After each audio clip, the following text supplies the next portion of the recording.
and like I said, we will prevail. But we come together now to talk about the specifics of resources. This morning at 12:10 a.m., my team and I submitted the proposal to the federal government for presidential disaster declaration. And exactly 6 hours later, we were honored to receive in the affirmative that the federal government will be supporting our full recovery, which means that there will be grants for individuals from FEMA, there will be support for rental aid, there will be support for small businesses, and this is just a small piece of what's going to be necessary. But the financial aspects of the recovery will help blunt the loss of life, because all of us will have a loved one here on Maui that we know of that lost a house, that lost a friend. We talked to many people today, not just at the shelter, which was something to behold, and we appreciate all the volunteers, like we appreciate the incredible work of the firefighters and police. But we talked to an old gentleman who hadn't seen anything like this ever in his life, a wildfire that took a whole city. His neighbors have all lost their homes. His home was intact, but he was in tears. This is a gentleman that doesn't cry easily. We saw young men on bicycles riding through Lahaina. They also had much loss to share. They lost their houses, and they don't know where to turn. So what we're telling you is we will rebuild. Today you're going to hear from not just me as governor, but you're going to see what Senator Schatz will be able to begin working on and proposing for our aid. Also, we have experts from FEMA, of course our local leadership, our state senator, and mayor.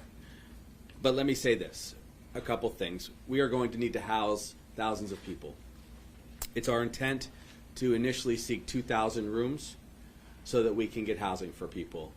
That will mean reaching out to all of our hotels and those in the community. We'll ask people to rent those extra rooms or their ADUs or the ohana that they have in their property. We will create a program so that that's available. It will be deeply subsidized, in my opinion, to make sure that for the many months that people need to find a home, they can have a home here. We will have to make the hotels whole as we do this. They are part of our economy and our community.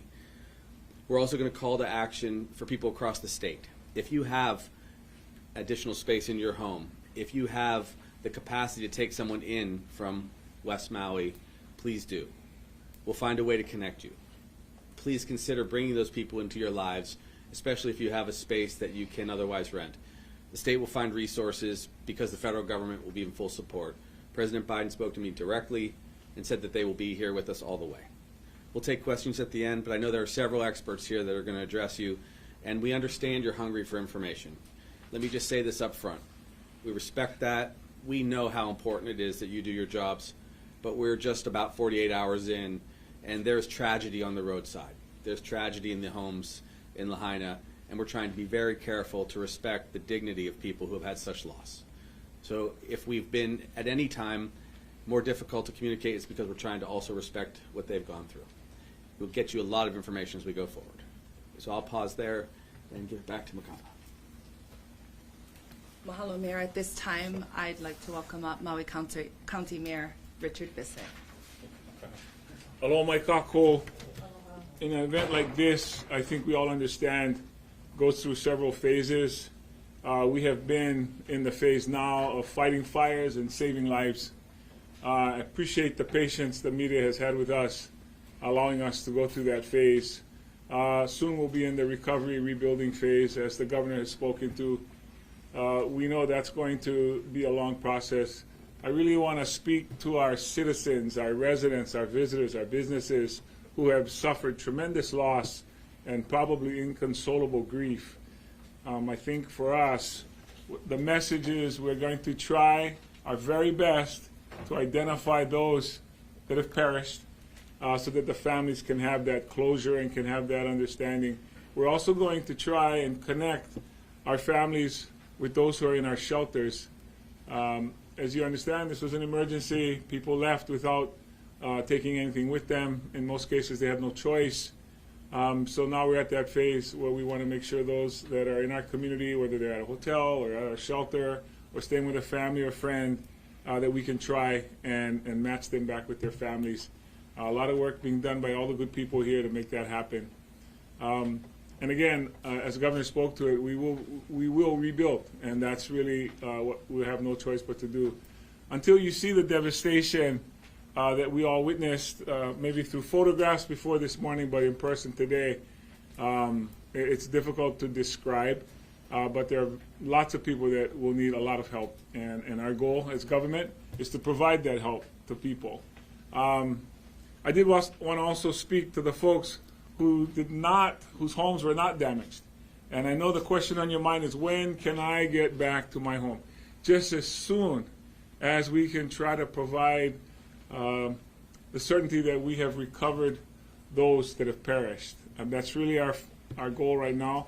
We're hoping to find people that might just be injured. A lot of time has passed since the incident, so we're still in that phase. But please allow us to complete this process before we allow people back into the homes. There's no power, there's no water back on the west side either.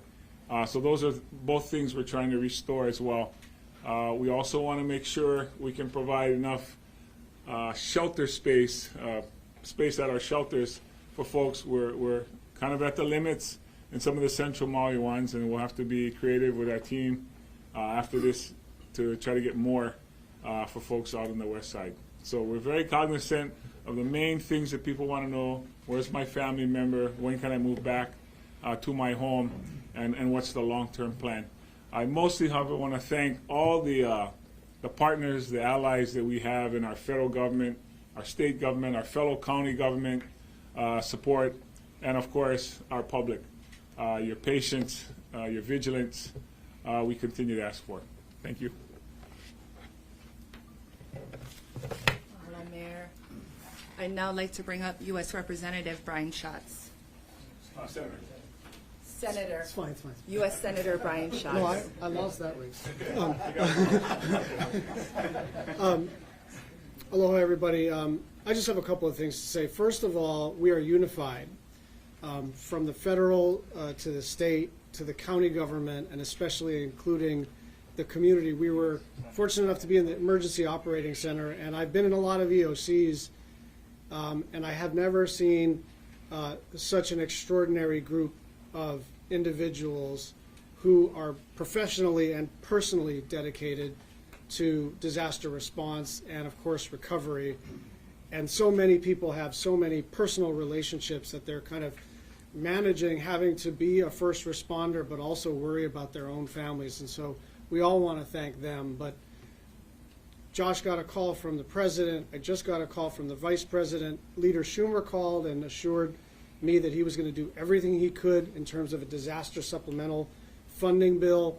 And one of the best pieces of news, which was fortuitous this week, is that Bob Fenton from Region 9, who has been a longtime friend of Hawaii through FEMA, through other wildfires, through volcanic eruptions, through floods and tropical storms, is here and is one of the most knowledgeable people on disaster response and recovery that you could possibly get. And he's here physically with us, walked Front Street, has done all of it, and is going to stay for the duration, even as the FEMA administrator, I think, arrives tomorrow evening. So we are united. We are not underestimating the task in front of us in the next couple of days and couple of weeks, but also a couple of years. This is going to be a long period of recovery, but we will rebuild.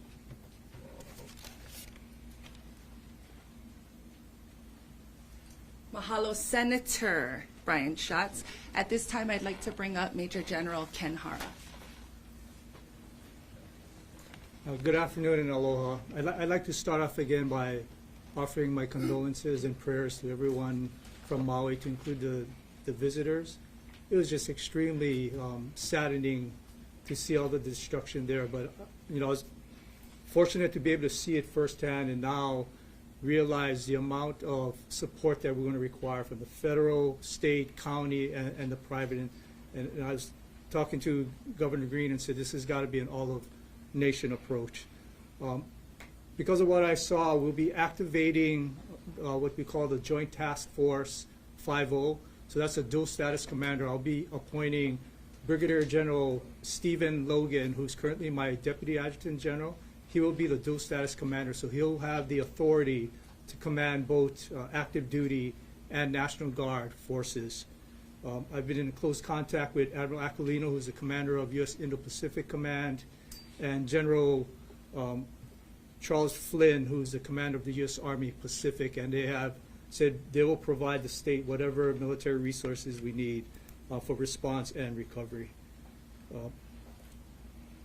I did ask, and we did formally request several capabilities and resources from FEMA and from the federal government. I'll allow Administrator Fenton to go into the details of what he's approved, but it's going to take a long time, as the mayor and both the governor alluded to. There's so much destruction. It's going to take time to rebuild, and we're going to need that all-of-nation approach that I talked about. Thank you. Mahalo. At this time, we'd like to bring up Robert Fenton, Region 9, FEMA Administrator. Appreciate it. First, our condolences and prayers with those who have lost friends and loved ones during this event. We want to be with you, not only now, but through the recovery in the years to come.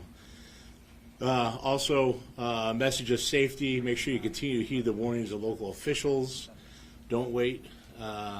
Listen to them and heed their warnings.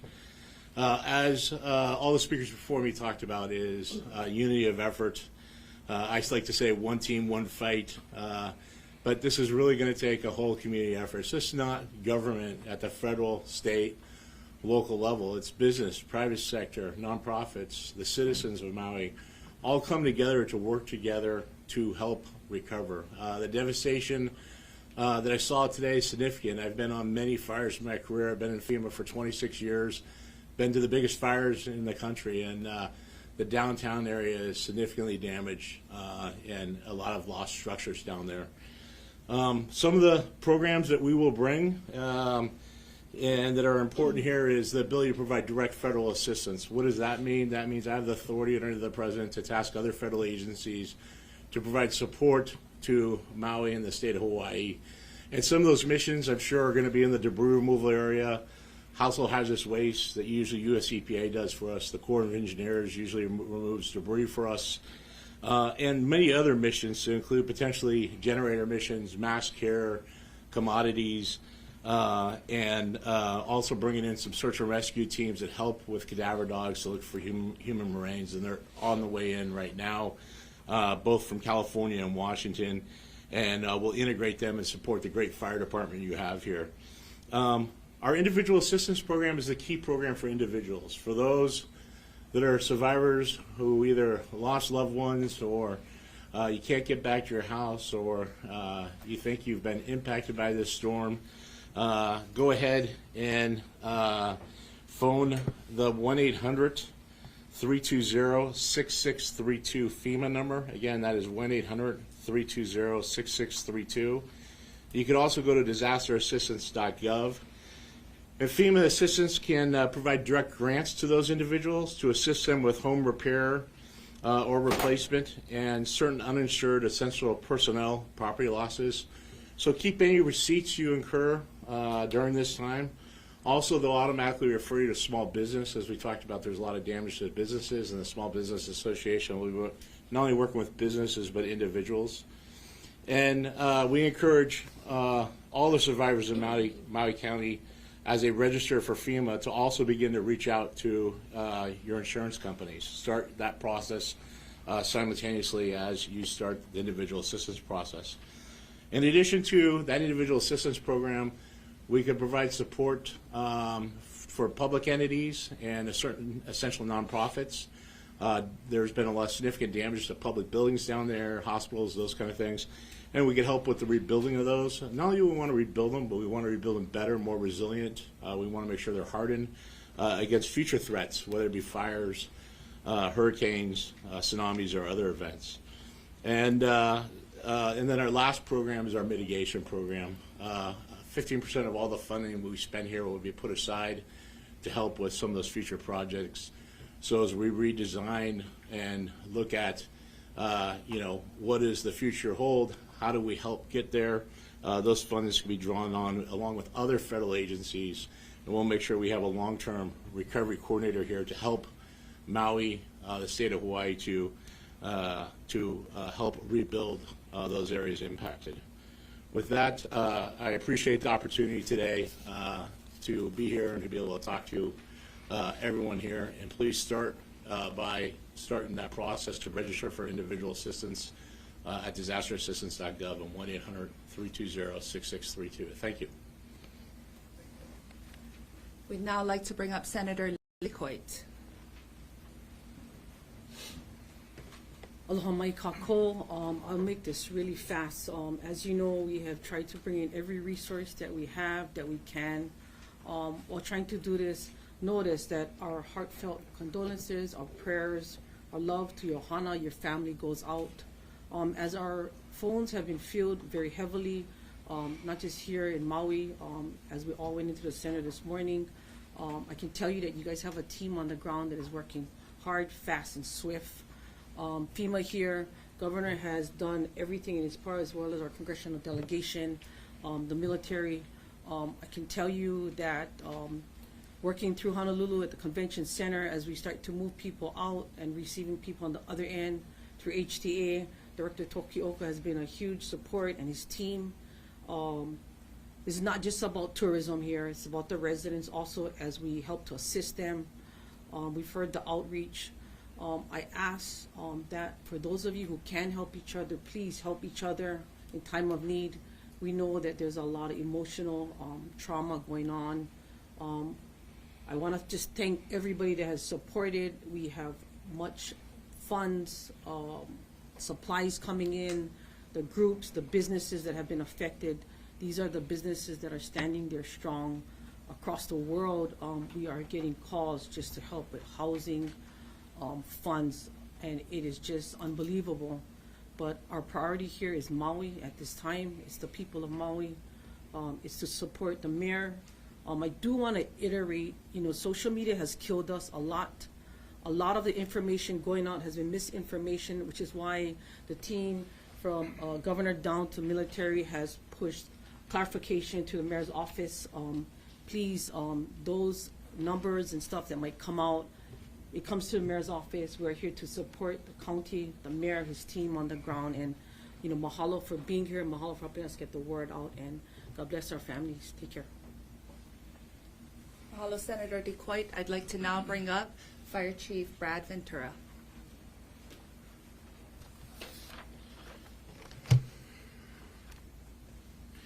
Aloha, good afternoon. My name is Brad Ventura, Fire Chief from Maui County. First, I want to start by giving our deepest condolences to all those affected by this incident. It's affected a lot of us personally, members of our community, our families, and our department. So our hearts go out to all of them. Give you a little bit of background of how the day unfolded Tuesday. Our firefighters are faced with multiple large wildfires beginning just after midnight Tuesday morning. These firefighters are compounded by extreme winds that we're all aware of. The first fire up in Upper Makawao burned about 675 acres. By 11 o'clock in the morning, that's when the Lahaina fire began. It was fueled by gusts up to 60 miles an hour. Some even reported up to 80 miles an hour, but we saw up to 60 miles an hour in the localized area. We redirected resources from many parts of the island to respond to the Lahaina area. And around noon, an additional fire started in Kula, and that spurred evacuations of Kulalani Circle, Kulamanu in that afternoon, and resources were also directed up there.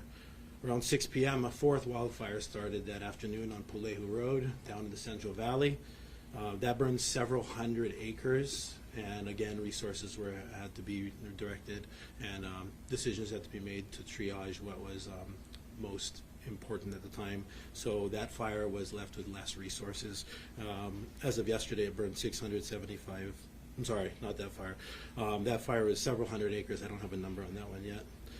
What we want to share with the community is that none of the fires are 100% contained right now, and there's still active fire in all of those areas that I've discussed. Additionally, we've had many small fires in between these large fires, and with the current weather pattern that we're facing, we still have the potential for rapid fire behavior. And so we just want to make sure people stay out of the area, stay diligent. If they see smoke and flames, please call 911. We've stood up our incident management team to manage our resources within our department that are focused mostly on containing all of these emergencies right now and stopping them from growing. Our department has received both state and federal support and resources that are on the way, some landing right now. And what we really want to share with the community is part of the reason we need them to stay out is because it's still very, very hazardous in the burn areas. Things are falling every minute around us, and there have been some people that have been hurt by just falling telephone poles and such. So we need to make sure the area is safe before anybody can return to that space. That's all the comments I have for now. Thank you. Mahalo. Finally, we'd like to bring up Police Chief John Pelletier. Thank you. Our deepest condolences. It can't be stated enough because we don't know how many people we have dead. When this is all said and done, we just don't know. I have to say thank you to the incredible work of the men and women of the Maui Police Department that day in and day out do an incredible job. I have call takers that are answering calls knowing that on the other end we don't have the answers for their loved ones. And I've got officers that are doing everything they can to stand with our firefighters to make sure that this is the safest community possible, because right now, on the face of Maui, that will be here for a very long time. We know that scars heal in time, but they always remain. We need three things from the community right now. We need your patience, we need your prayers, and we need your perseverance. Understand this. Lahaina town is hallowed sacred ground right now because our EV are in that ground. We have to get them out. We will get them out as fast as we can, but I need your patience while we do this. I know you need to get out there. I know that you guys don't have some of the supplies, you don't have power. But we have to respect the fact that we've got loved ones in that earth, and we've got to do the right thing and get them out the right way. That's going to take time. I'll get the road open as fast as I can, but I have to do it safely. As we move forward, I need you to know this. This community is unlike any other. This is one team, one fight. We do have the state, the local, the federal resources here. That flag is red, white, and blue. That flag is red, white, and blue. All of us bleed red. We are here to be with you in this time of need. We are Maui strong. We will get through this. We will be better. We will make this the safest, best community possible. And we need you to understand right now, we need your help more than ever. God bless you. God bless Maui. God bless Hawaii. Mahalo nui. At this time, we'd like to entertain questions from the media present. I'd like to ask for your respectful kokua as we go through that process. I'm going to limit initially to one question per media outlet. Please raise your hand. Please wait for me to call upon you, at which time I'd like to ask you to please state your name and your news organization. Then you may ask the question, and then we will have the team respond accordingly. I will start here. Hi, I'm Stuart Yerton with Civil Beat.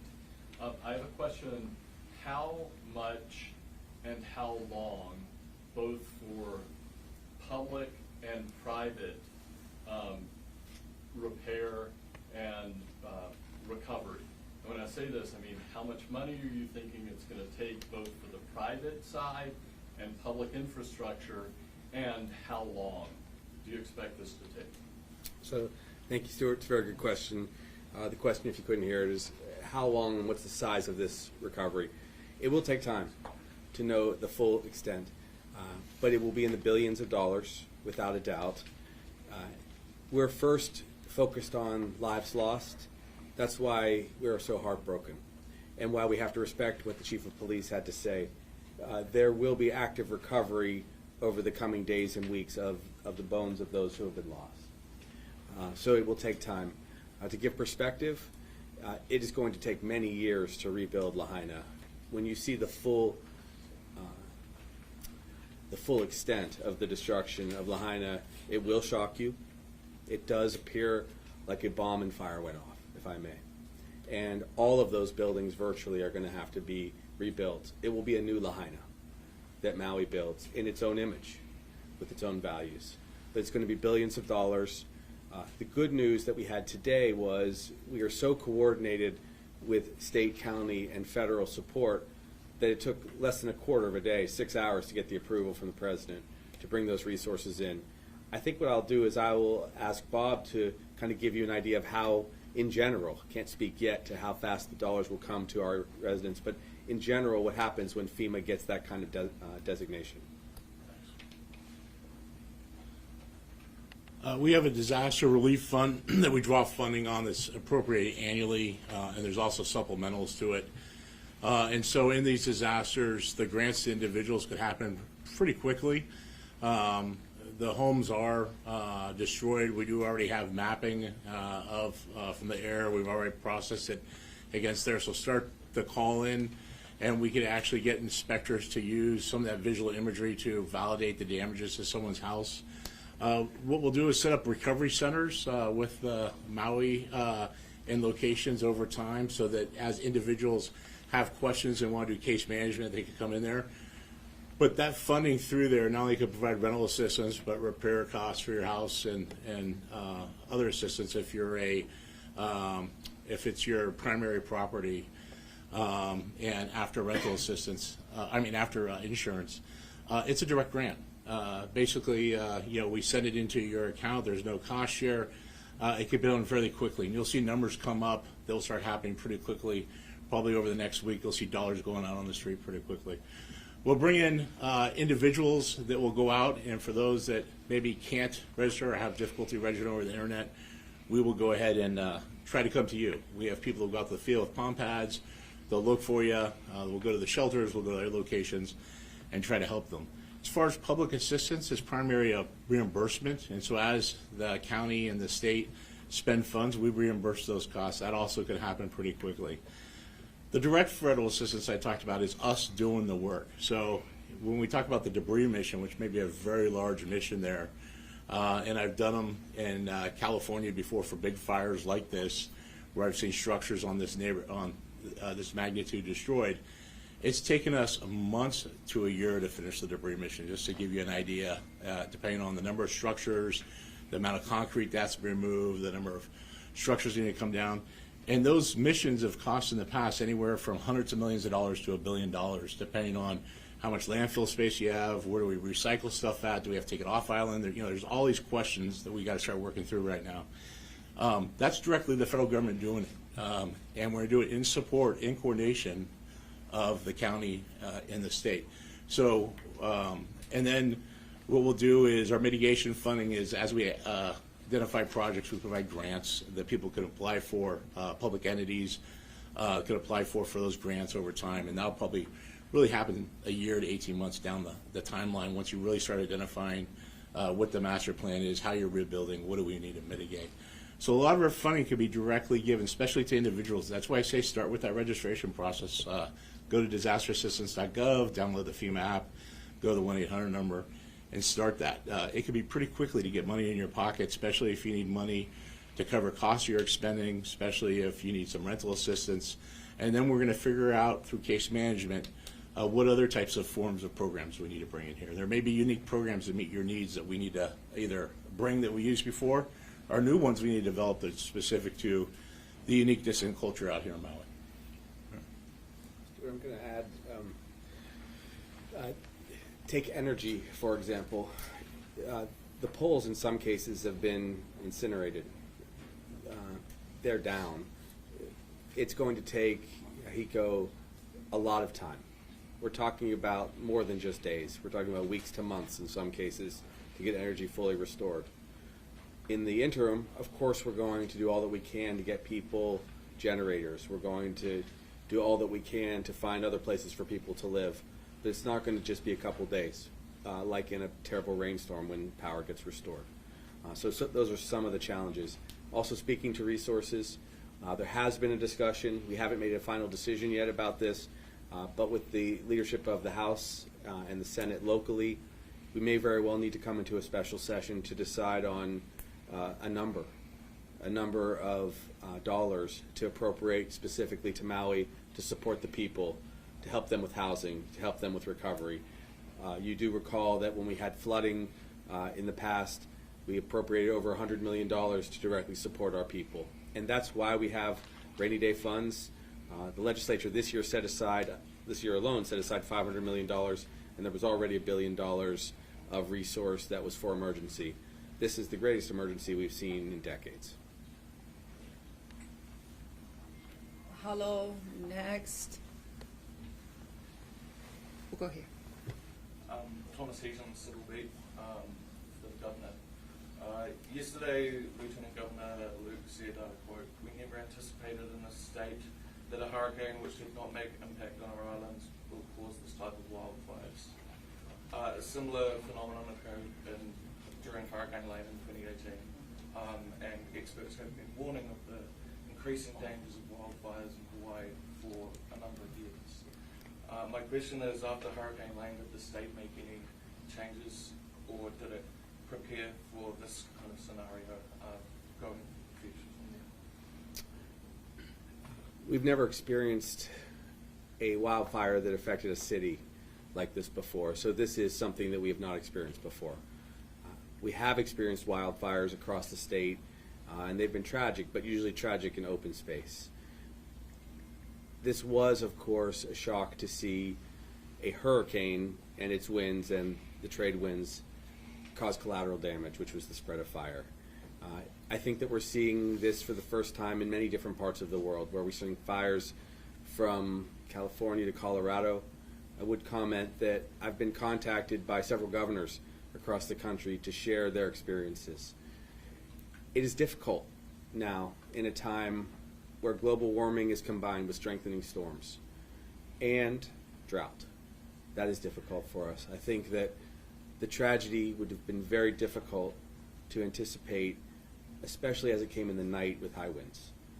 But that does not mean that we won't do everything we can in the future to stop this.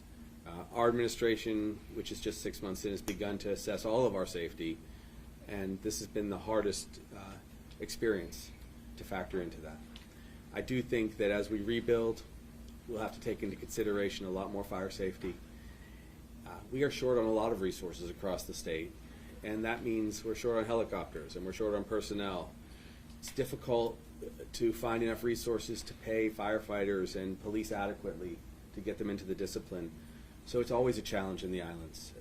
But this is going to be a priority. Climate change is here, and it's affecting the islands. And I think that's what you're seeing with this fire. Okay. Just 1 second. We love our civil beat, but we got a twofer in there, so let's not hanaho that. If you are from a media outlet, I'd like you guys to just pair up with your partner. If you've got multiple people here, taking one question per outlet. So mahalo nui. I'm actually going to change it up. We did get a question in from Honolulu Star Advertisers, Dan Nakaso, for the mayor and police chief. Were mandatory evacuation orders ever issued for Lahaina? If not, why not? Were civil defense sirens considered as a way to warn residents and tourists of the fire? Yes, mandatory evacuations did take place on the west side for those affected areas. So it wasn't, for example, Napili or Kapalua, but certainly for Lahaina. The questions, sirens, different things in there. We have tone alerts that go out. We know that there's things that we can do to be preventative.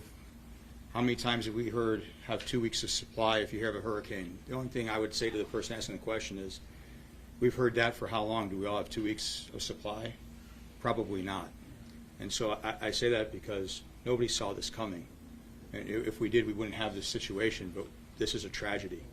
And so we do everything we can to mitigate the threats when they come, but this was not one of those, if it's predictable, it's preventable. Nobody saw this coming, period. Mahalo, I'm going to go this side of the room. Right back there. You, yes. Hi there, Governor, fellow dignitaries, Justin Michaels from the Weather Channel. And you may have covered this. If you have, I apologize.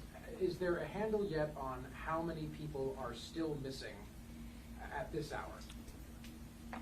He's going to defer that to me, I guess. Sure, whomever. Yeah. So honestly, we don't know. And here's the challenge. There's no power. There's no internet. There's no radio coverage. Our pack sets, we're having a hard time getting through on that.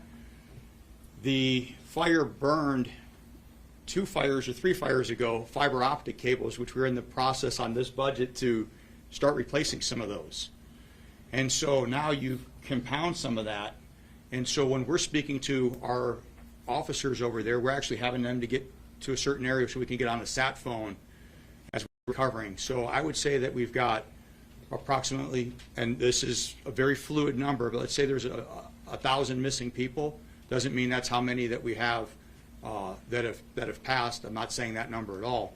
But because we can't contact them, and because they can't necessarily come into the Greater Valley as quickly or as much as we'd like, because they're actually in shelter, until we get some of those basic things set up, we're not going to have that number. But the nice, solution to that is we have a family assistance center set up. And so anybody that's missing anybody, we would direct you there. We'll make sure that you have that information provided. People can go there and give the information of those that they're seeking to find. And as we are able to reunify, we will. And if we have to make certain notifications from there, we will do that as well. I am going to jump here. Wendy Osher, Pacific Media Group in Maui now. I'm just wondering if you could, I know you guys have done reconnaissance, maybe the fire department or the mayor can answer this. Walk us through Front Street, Lahaina. What specific neighborhoods are gone? Was it sporadic? Was it every other house? Was it the entire area? Can you give us a better idea of what we're looking at? It's all gone. What From about Puamana to the chart house. How about going up Malta, like Lahaina Luna Road? How far? The cutoff was the area, well, what we could see today was the highway. So the winds looked like they came from Mauka down to Makai. Some of the parts were open, but let's say Keawe Street.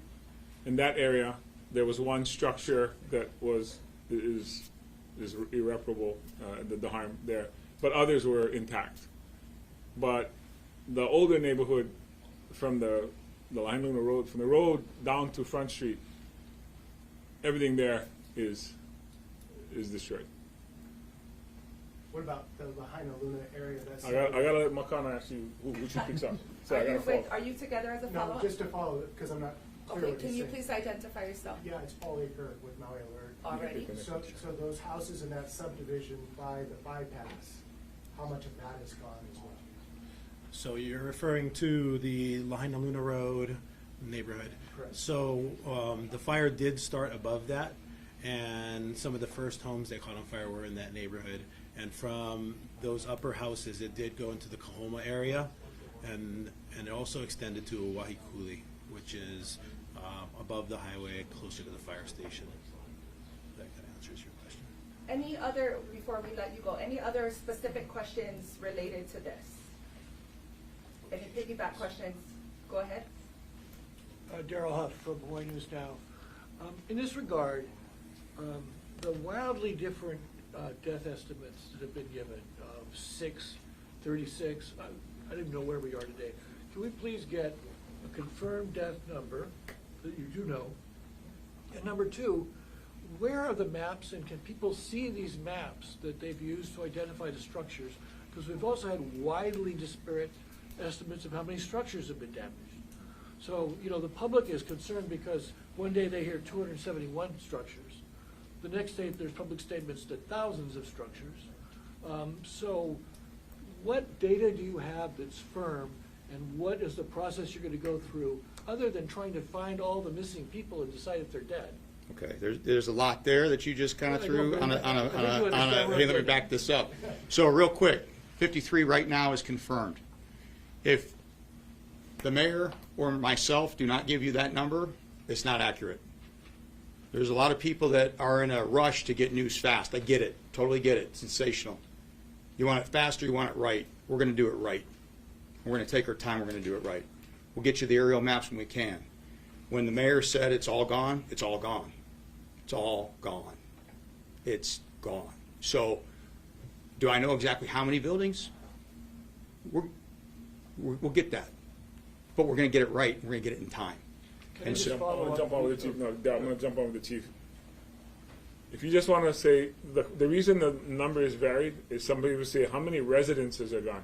Well, if you got a condominium or an apartment building that has 20 units, is that a structure or is that 20 units?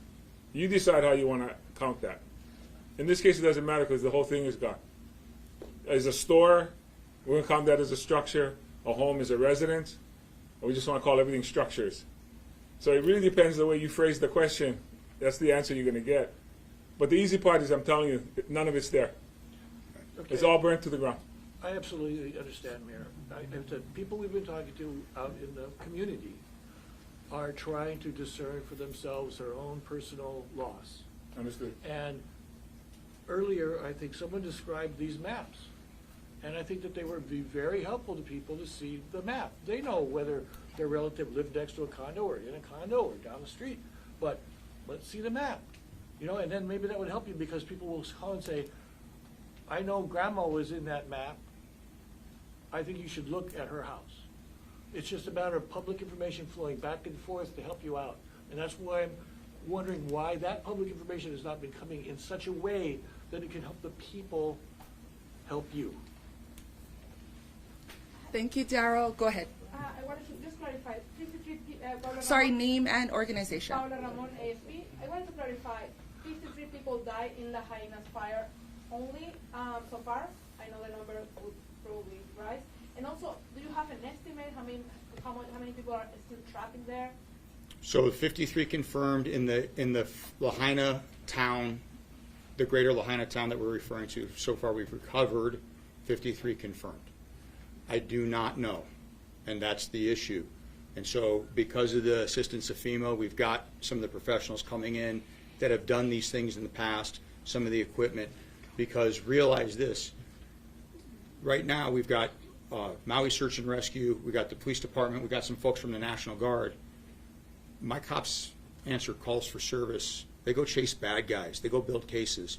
We don't normally, it's a crisis, I understand that, go into buildings and pull out, some of the bodies. So we got to do it as safely and as possible as we can. So we know at this point we're going to need to do that. But we've got to do it slow and methodical because we've got to make sure that we respect everything and we bring everybody to the resting place the right way. And so therein lies part of the issue. So it's 53. It is rising. I do not know what the final number is going to be. And it's going to be horrible and tragic when we get that number. Because every one of those, it's not 53. It's 53 families, friends. It's a community. And so the amount of loss is incredible. And it's going to be devastating. I'm going to go right back here in this corner. Bridget Delata, KHON. This question is for Mayor Benson. Mayor, quite a few Maui residents and visitors, particularly the ones that have been sleeping on their car on the entrance to Lahaina, they have said that this disaster response has been chaotic, and they're frustrated with what they say is lack of direction and lack of communication. I think they just want to hear from you. What is your message to them? We've opened several shelters. We've had to close some of them because of the fire that we didn't anticipate, for example, the Lahaina Civic Center. But what I'll say to people in their cars is they have a choice to come to the shelters or not to come to the shelters. Some people are waiting because they think the road's going to open right away, and they think the power's going to come back on, and the water's going to come back. Most of the people have no idea what happened to Lahaina Town. So they think this is one of those situations where we'll wait it out for a couple hours like a traffic jam. I think once they find out what we all know now, they will come to the shelters. So I don't know if it's a lack of communication or if it's a personal decision that people make to wait it out. Because we do have shelters that we've made available. And on the first night, there was 2,100 people there. So at least 2,100 people found the communication to be adequate to show up. So the folks that didn't come, I'm going to say it was more a result of a personal choice. Even people who come to the shelters don't come inside. They stay in their cars in the parking lot. Again, a personal choice. Maybe they don't want to be around 100 or 1,000 other people. I understand all of that. I understand the human nature of this that's happening to people. Most people are still in shock. They can't even believe it. Most people want to hurry up and get back to their house. They want to see for themselves, just like all of you want. You almost want to see it for yourselves. Is that really what happened? Are they really telling us everything that happened? We're telling you everything that happened. My message to those folks is go to mauicounty.gov, which is the website that we've informed everybody to go to. It's very clear. It's very explicit. You can go to the one closest to where you live if you're up country, or you can come to one in central Maui. We have closed 2 of them in the west side because one it was temporary, and the other is because the fire came up to it. So we had to readjust. I just want to say one other thing while I'm here, because I think this is worth also repeating or saying. We were trying to get visitors out because obviously their vacation has changed drastically.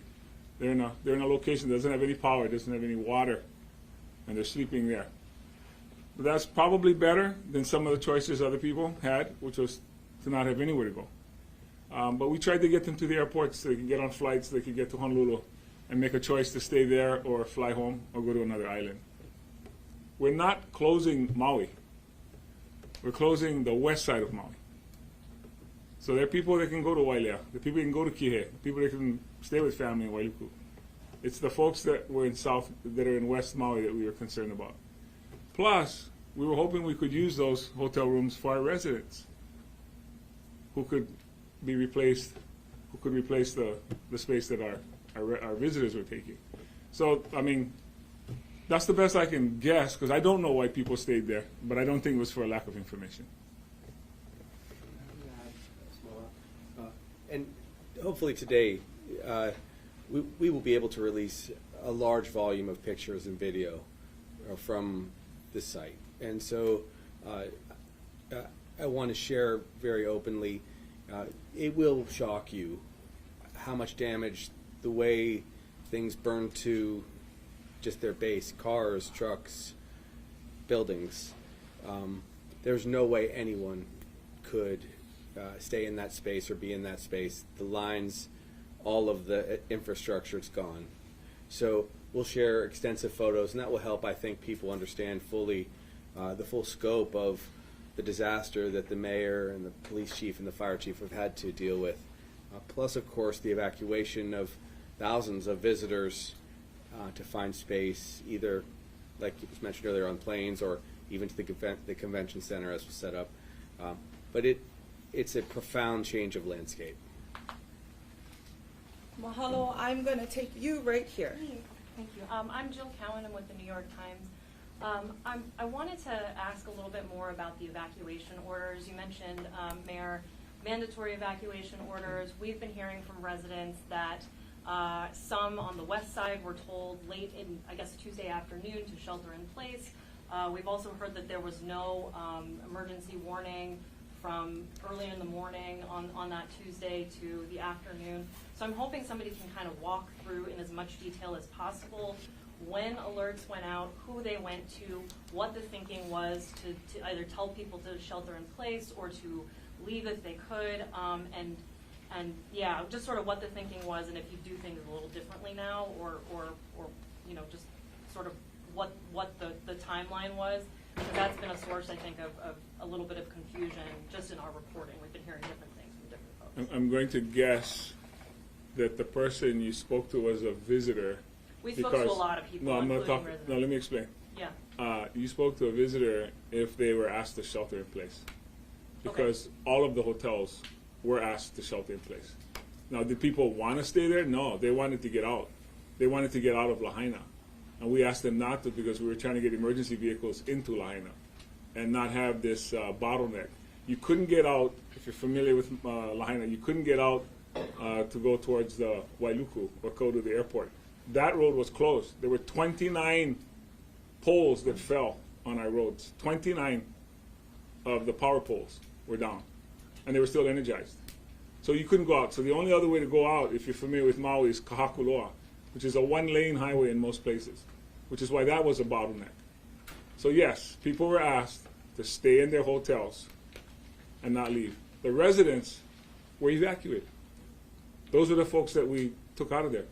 Now, I don't know if Were they the taken alarm, I don't know if the alarms went off or if they were burnt. I can't tell you that because I wasn't in Lahaina. But I'm going to just confirm that if you were at one of the hotels in Kaanapali, because the fires were not there, people were asked to stay there. But people still tried to get out. They didn't want to stay there. They weren't listening to what we were asking them to do. But I don't know about the alarms, how they went. I'll just add, Cell alerts, whatever the different modes were. so our department is not responsible for that, so I'll just speak to what we're responsible for and what we're at. The fire that day moved so quickly that from where it started in the brush to where it moved into the neighborhood, communications back to those who make those notifications were physically and nearly impossible.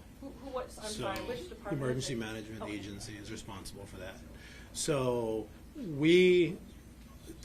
because notifications are done localized cell phone towers and such, there could have been some of those that were out, like the cell phone service is out right now. But all I can tell you is what we experienced was such a fast-moving fire through the neighborhood that the initial neighborhood that caught fire, they were basically self-evacuating with fairly little notice. And then that's when we anticipate seeing most of our people. And then as we get further down to Front Street, it was later in the day. Hopefully by then people were more evacuated and multiple notifications went out. I'm just going to remind everybody it's a very devastating time for Maui. Please be gentle with your lines of questions. We welcome them, but just be a little bit gentle. Everybody up here, I don't believe has slept in the last 48 hours. So we just appreciate your kindness. One last question, and then if you did not get your questions answered, you are free to reach out directly to me. We will follow up, post this interview or this conference rather, with a news release with digital assets that you folks can use. I think you two, I already asked, gave you a time. Stand by.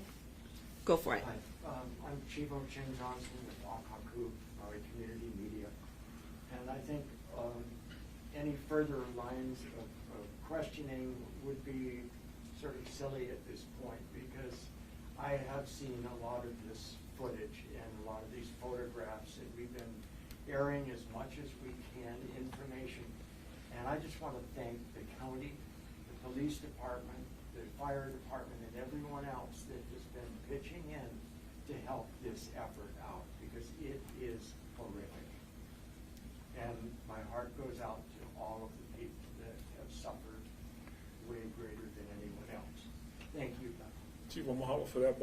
I just want to say we're going to do regular media updates every day at 9 a.m., at noon, and at 3 p.m. We're going to try to use this room unless it's unavailable, in which case we will have to find another location. Oh, those would be the radios? Okay, sorry. We're going to update you on radio at those times, 9 a.m., noon, and 3 p.m. Okay, I missed the radio part. Video, just out of curiosity? Say that again? I said, is there a reason we can't do it video? There's a lot of people that don't get the radio that are in tune with Maui. I will tell you that what Mayor's talking about is a way to communicate to the public as well, for those who do not have internet and video access. So 9 a.m., noon, and 3 p.m. on every AM and FM radio station on Maui Island will be public information. Video, we will fit in. It will probably not be 3 times a day for video, though. So there'll be no questions allowed? The public is asking us to provide as much updates and information as possible. We are working to support their needs. Let me add to that to also satisfy. So, first of all, mahalo for your attention on this crisis. Like I said earlier, it's the largest natural disaster that our state has seen. That's becoming evident quite quickly. We will be holding routine press conferences at the state level, and at the right times we'll introduce the right people, which is usually going to be several people at the press conferences. We're going to try to unburden to the greatest extent possible the mayor, chief of police, and the fire chief as they do their job in this acute phase. But of course they always answer questions too. We will be compiling a lot of information and sharing it. There will be chances for all of you to ask questions. We'll be doing it with FEMA support, with, in many cases, General Hara's leadership. We have our team assembled statewide which is not unlike the way we approached COVID, which was to share a lot of information.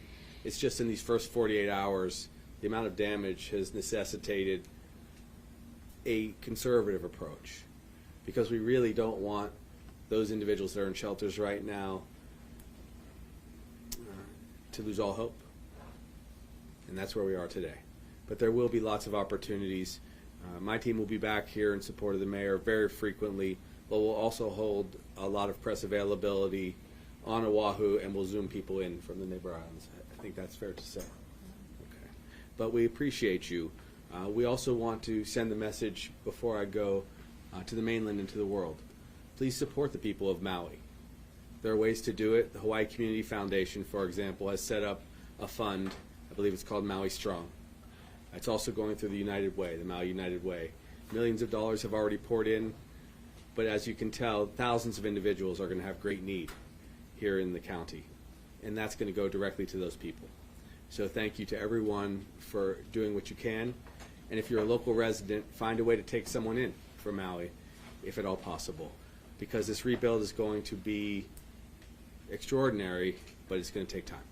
So thank you all for today.